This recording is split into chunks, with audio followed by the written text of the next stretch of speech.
Local breaking news right now on your fast track to the top of the hour. Fire crews are called out to the 4200 block of 17th Avenue South for a fire just after 6 o'clock this morning. The Valley Today's JC Dodd is there with the latest. Good morning, JC. Good morning, Phoenix. Jordan. I just got on scene here of a fire on 17th Avenue South in Fargo. It's an apartment complex right behind me called Autumn Brook 3. It has just been raised to a 3 alarm. The call came in, we know, before 6, and when I got on scene, police have shut down 42nd Street to 43rd Street. So they are directing traffic around this block, this stretch of 17th Avenue South. Now, right now, as far as the fire, we know it's 3 alarm. However, we have no information on injuries, where the fire originated, active flames, anything like that. Again, I just got on scene, but while I'm here, I'm going to talk with the fire chief and see what kind of information I can get from you. Again, this is 17th Avenue South. The Autumn Brook 3 apartment here in South Fargo. Now I'm going to stay on scene and bring you the latest. All right, local breaking news, like you said, 3 alarm fire, so we know that's a big one. JC Dodd reporting live in South Fargo this morning. Thank you. It is now 6:50 on this Wednesday morning. The other big story that we have for today is that snow. It's creating some difficult travel conditions out there, Lisa. Yes, and we are adding up more and more snowfall reports here that are looking pretty hefty in the valley. Lake Park, a report of 5.5 inches of snow there. In the Abercrombie area, 4 inches of snow.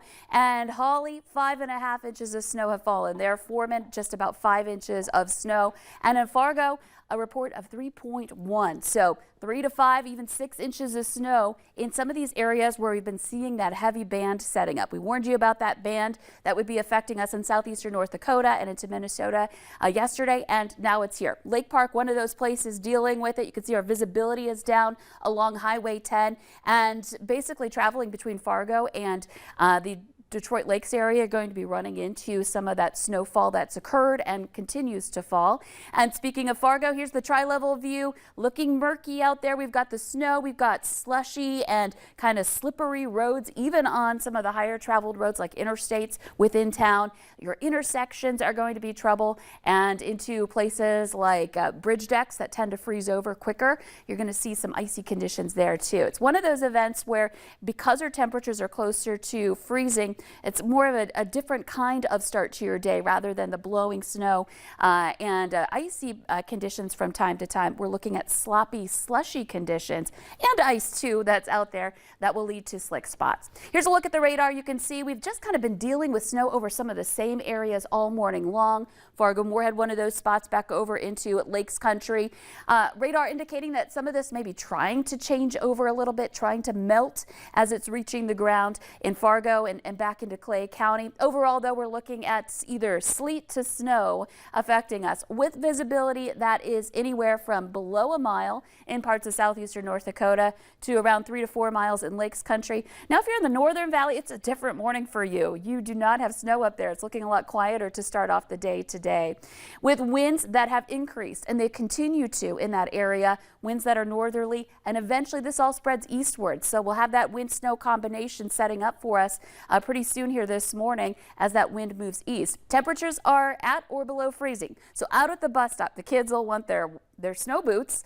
Again, hopefully they didn't get put away yet this season. And then heading home today, temperatures don't change much. The wind will continue. We'll see those steady speeds in the 20s, gusts into the 30s, but the snow will at least be done for later today. But just keep in mind, it's going to be a messy one and not the ideal day out on the roads, that's for sure. I definitely want to make sure to bring that winter coat. Well, now over to Jordan to have a look at your North Dakota and Minnesota road conditions. Good morning, Jordan. Good morning, Phoenix and Lisa. Thank you. Yeah, we want to get a check of what's going on. As Lisa was just explaining, it's really dependent on where you are as to what people are seeing. I'm going to focus on the metro right now because this is just a very unusual case. It's really a rainbow of road map conditions that we're seeing this morning. Every single condition possible is being seen on the maps. However, I'm just going to go around the metro, just north of Fargo, up until about Grandin, around to Valley City, down to the South Dakota border, and then back up through Wahpeton, and then just outside of the metro. That is fully covered in snow, everything that I am outlining in red here. However, taking a look, that little spot with nothing on it, that is the metro. They're reporting that as just wet or slushy this morning. Now, it could be because more crews are out clearing off those roads. Heading up north on I-29 to Grand Forks, we're talking about wet, slush-covered roads again. Devil's Lake Basin, partially ice covered. Again, All conditions are seen out there. In Minnesota today, I-94 out of the metro, fully covered until about that Barnesville exit, and then partially covered south of that. Highway 10, another popular road, partially covered until about Holly. Then Holly all the way to Perham, Minnesota on Highway 10, fully covered. There is a spin-out reported south of Battles Lake, one earlier east of Monaga, and another one just south of Bagley. Roseau County also has a no travel advisory this morning, so make sure you stick with your VNL news and weather apps as you stay up to date on how it's impacting your day. Phoenix? A Twin Cities murder suspect caught in Fargo. A man police believe to have stabbed his wife to death in the city of Chaplin Monday night is in Cass County Jail awaiting extradition to Minnesota. Fargo police got a tip that 45-year-old James Knight was in the Fargo area. Police located him at the Dakota Park Apartments yesterday morning near the Essentia Health on 32nd Avenue South. SWAT was called out and the suspect was arrested without incident. Knight, the suspect there, he is suspected as the murder of the 35-year-old Peach U. Yates, whose body was found laying in the yard of a home. Police found the suspect's abandoned vehicle around midnight. He was arrested in Fargo around 9:45 yesterday morning. New information on that massive fire at a popular St. Paul grocery store that we told you about yesterday morning on the Valley Today. Investigators now say that it was arson. The store entrance at the downtown Lunds and Byerly store is in ruins, and even a nearby street lamp melted from the heat. Fire officials say the surveillance video shows the fire was set on purpose in a garbage can outside front before it spread to the store entrance. The Minnesota Bureau of Criminal Apprehension is confirming that a Mar-a-Lago death investigation has been sent to the Hennepin County Attorney's Office for possible charges. The 22-year-old Minneapolis man was shot and killed on February by Minneapolis police officers while authorities were executing a so-called no-knock search warrant of a downtown apartment. That happened in Hennepin County. The apartment was leased to Locke's cousin, who was a suspect in a January murder in St. Paul. Body camera video released shows Locke asleep on the couch when police entered. He was shot seconds later when he woke up and had his hand on a gun.